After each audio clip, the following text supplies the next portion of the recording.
Hello everyone, welcome to Liam's Library. I'm very excited today, very excited.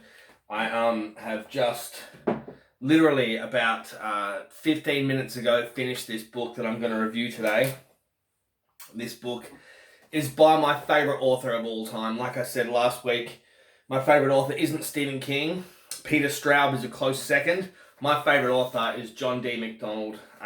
He's a crime mystery writer He started in the 50s. He died in 1986. He's won a couple of awards. He was named the Grand Master of Mystery Writers in the 60s. And in the early 80s, I think he won the National Book Award. Something like that. Look it up. But look him up. He's fantastic.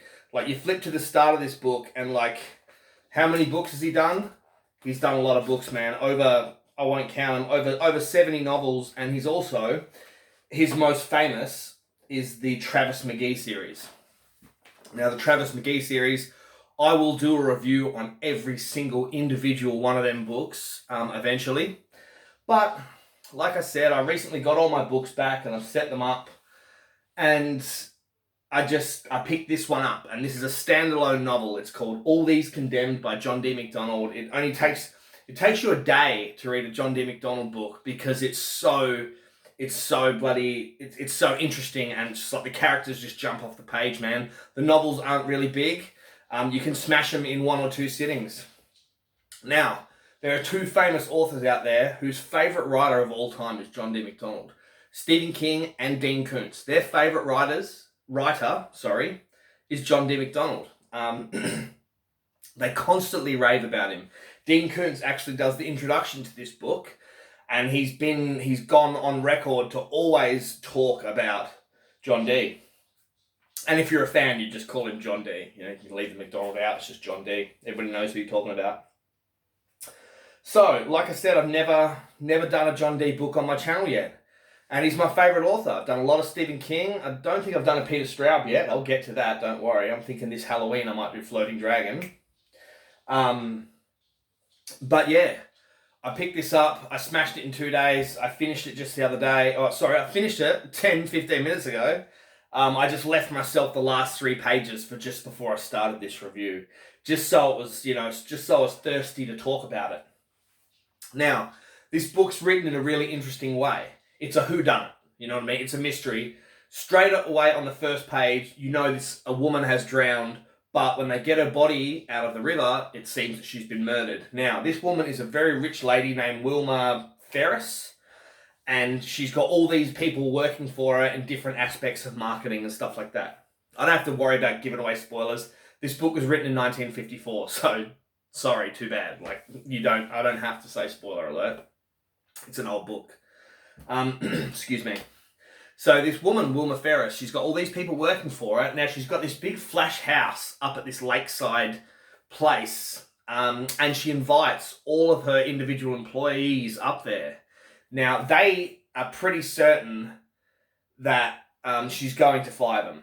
She's going to fire them all individually for different reasons. And she's got an acid tongue, and she's a bitch, man. She's a fucking bitch. So, but like on the first page, she drowns, and when they get her body back, they realize she's been murdered. She's been hit in the back of the head with something sharp, and then dumped in the water.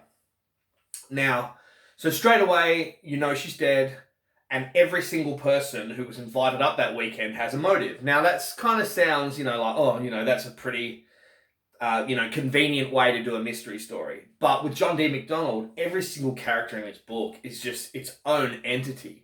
And he just goes into detail about their lives. It's like they fucking really exist. The chapters are very strange. The first chapter is told from the point of view of this woman who's up there. But it says her name, Noelle Hess, afterwards, or after, meaning after they find the body. And then the next chapter is a different character, but it says before. So before the murder and what they were doing a couple of days before the murder and some of their backstory. The third chapter is someone else, but it's after they find the body. And it does that for 16 chapters. Now, a couple of times there's a red herring and you think, oh, fuck, he did it. Oh, no, shit, she did it. Then at the end, like, I'm not going to tell you who did it because I want you to read the book. But in the end, it's not who you think. And then it's like, oh, holy fuck. And then it goes into this killer psyche. and then he fucking does it and commits another murder right in front of everybody. And he's out of his fucking mind. Oh, oops, I've just given it away that it's a he. Sorry. But it's okay. There's 6 male people to choose from. I fucked that up. Oh, well, too bad. I'm not editing it out. It's a great book. Read it. And just it goes into his mind and you think, fuck, I didn't see that coming. And the chapters and like just the way it jumps off the page. He's written so many crime stories. Like, so I haven't read all of John Dee's stuff. I've read, I reckon, maybe 11 or 12 of his Travis McGee series. He also wrote The Executioners, which was later filmed as Cape Fear. He wrote that book in the 50s, and that is a great book, man, The Executioners. I've read that over and over again.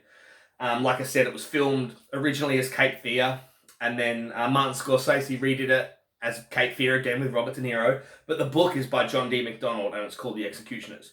So he's done some really cool, famous stuff.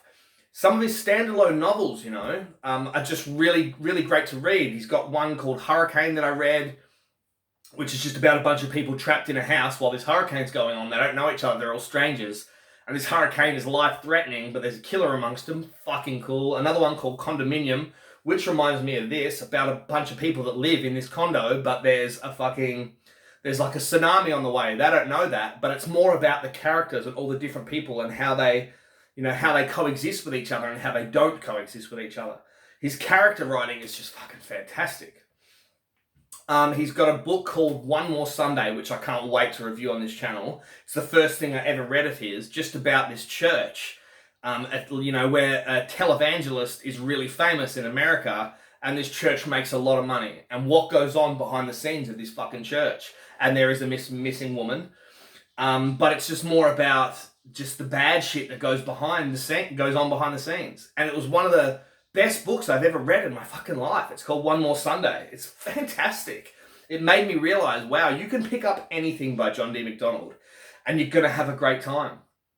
You know, you Stephen King fans out there that watch my channel for my Stephen King content, he's not so much hit and miss, but sometimes you've got to go a long way, a couple of 100 pages into something King's written before you're having a good time. With John D, man, you're having a good time by the first sentence. You know he knows what he's talking about, and he inspired the way King writes. He's a writer just like King, just without the monsters.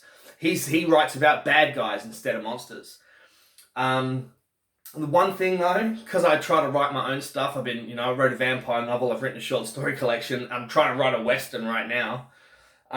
One thing about John D is every single thing he's written, every sentence, every character is just 1,000 times better than anything I've ever written, which pisses me off. It's like, fuck, I could never come up with that. I mean, he writes every day, and I'm a lazy motherfucker.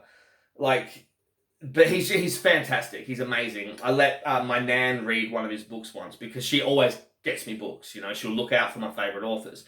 And she always looks out for John D. MacDonald because I have an uncle named John MacDonald, and it's easy for her to remember that.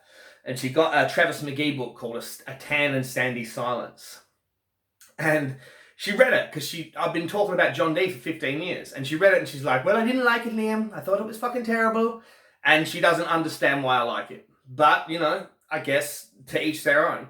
And she loves great stuff. You know, she got me into Thomas Harris. You know, she made me read Red Dragon and Silence when I was younger. And I'll always thank her for that because it opened my mind to psychological thrillers.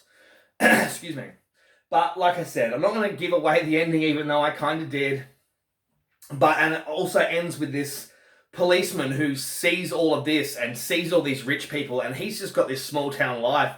And he sits there at the end of this book and he eats his breakfast and he's got his woman and he's just like, wow, thank God my life is simple compared to those fucking maniacs up there that all work for each other and want to kill each other and are just so shallow and hollow. And it ends on that note. And you just think, fuck, 220 pages later, you're affected by this book.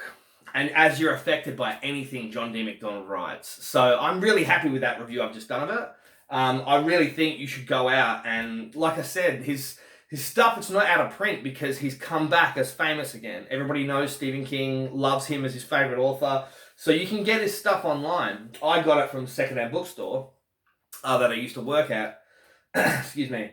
So yeah, you can go on Amazon, you can get the entire Travis McGee series, you can get whatever you want by John D. MacDonald. I recommend you get the lot and you read like 2 or 3 a week, and you'll have the best time. It'll rehash your love for reading. If you've been plodding through, like The Institute by Stephen King and you can't get into it, or you've been trying to smash The Dark Tower by Stephen King, or trying to understand Peter Straub by like reading The Hellfire Club for the 3rd time and still not getting through it, put that shit down.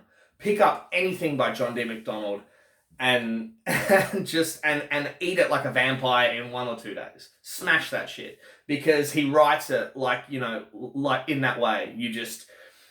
You're never satisfied. You can put it down and pick another one up, and you've got so much. So you've got a lot to read. You've got 100 books out there of the greatest deceased writer of all time. So do yourself a favor, go out and read John D. MacDonald. I think I've sucked his dick enough now. Sorry. But and I'm going to do more of his stuff because I've got more of his books here. But on Friday, I will be reviewing the short story by Stephen King, Sometimes They Come Back, and having a brief little discussion about the movie that came out, the adaptation, and its terrible sequels. Terrible sequels. Even though one of them gets a laugh out of me because it's got Alexis Arquette in it. Anyway, so that's it. Thank you very much for watching this review. I've been hanging out to do this review and talk about my favourite writer of all time, John D. MacDonald. So please tune in on Friday when I do Stephen King's Sometimes They Come Back and talk about that scary shit. Read some great books, watch some even better fucking movies, and look after one another. Bye.